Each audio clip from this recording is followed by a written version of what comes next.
reopen the meeting, which I will do. We'll move straight to item 15. So the order of play from here is that we'll go through these draft statements of intent, item 15, item 14, item 16 and item 13. So 15 is venues Ōtautahi. We've got Caroline Harvey-Tier, Chief Executive via Zoom. Dale Andrews, the CFO, is with us. I'll pass this over to the Venues Ōtautahi team to make any remarks and then go from there. But Leah, you wanted to make some comments first. Thank you, Andrew. And we've also got Brent Ford, who's the director of Venues Ōtautahi, who's also online. So thank you, Brent, for joining us. Just before I hand over to the team, I just wanted to make a couple of key points. So today's report follows a detailed workshop with elected members on the 29th of March with the Venues team. And the purpose of today's report is to receive the draft statement of intent and provide any further comments that elected members would like to provide to Venues in our formal feedback. Once received, Venues will complete and adopt their final statement of intent, which will be submitted to Council before the 30th of June.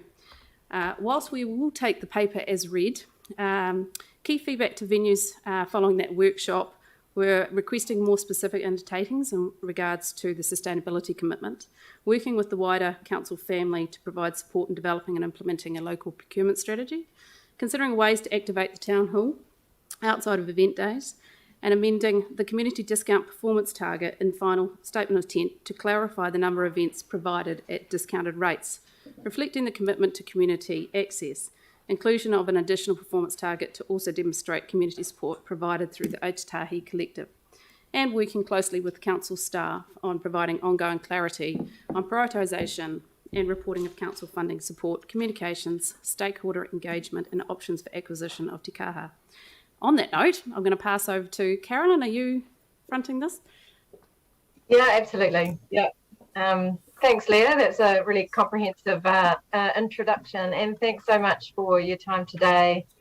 And listen, certainly will be next time.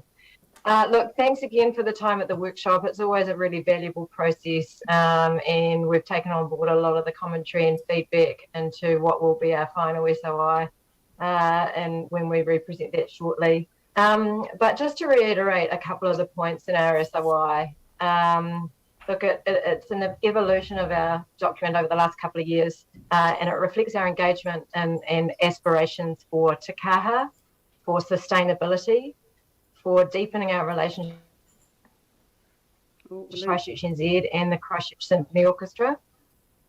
And it reflects our ambitions around continuing to deepen our connection to the rich cultural heritage of our region, particularly in the guest and client experience, but in the physical venues themselves. The SOI is also reflective but consistent with future aspirations for COVID-19 survival and recovery, which will have a bit of a tail to it. Local procurement, so maintaining our momentum around local procurement of food and beverage, but extending that to broader services and supply. Economic impact, a real focus on highlighting the real value that we see from events in the Venues Ōtautahi venues. We're estimating around $30 million worth of economic impact in the coming financial year. And continuing to build our strong, trusted and collaborative relationship with Council. In terms of compensation sought, this is consistent with our prior SOI, but we will be changing some of the way in which we report to Council just to provide that genuine assurance of how we prioritise the operational support that comes our way. And that's to really highlight that operational support goes towards solely making sure those assets are compliant, are safe and are operationally functional. In terms of the workshop discussion and other discussions that we've had with management of Council, some of those changes that we will be reflecting in the final SOI are taking that opportunity to breathe real life, real heart and real animation outside of event day in the Christchurch Town Hall, to work with Council in a collaborative way to support our ambitions and our aspirations for sustainability, not only operational sustainability, but sustainability in the assets. And also to really clarify our community priority, community access, particularly for the Town Hall and the Christchurch Arena. So making really clear those performance targets that highlight that that is such a priority for us. So not only the number of events, but the value of those events. And so you will see those changes reflected in our final SOI. And I know there is some desire to see more information around community access, particularly groups and individuals. I just wanted to note that we do have confidentiality clauses in our agreement. So it is something that if there is more of a desire to see particular information around individuals and community groups, that would be a discussion to be had with those groups themselves. And I think that's us. So thank you again, and open the floor to any questions. All right. Thank you very much indeed. Are there any questions? Yanni. Yeah, thank you. And I just wanted to acknowledge, that I know that you've talked a lot about the community access. I'm just trying to get some sense, I guess, of like why community groups would be adverse to knowing that they'd received a discounted rate. Like, what's the sensitivity around it? And I mean, are we able to get a list of the names of the groups that are using it, even if it's not the amount that it's cost?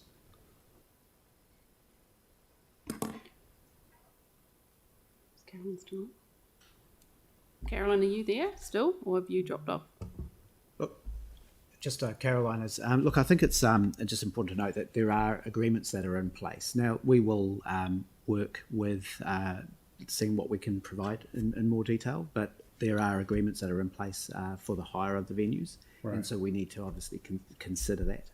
But we will look into that further. So, and just to be really clear, on page 393 or 18 of the draft SOI, the performance measure, at least 35 events receive the community rate, or the value of community discounts applied equate to at least 50,000. That's the total pot of money that goes into providing community access for that financial year.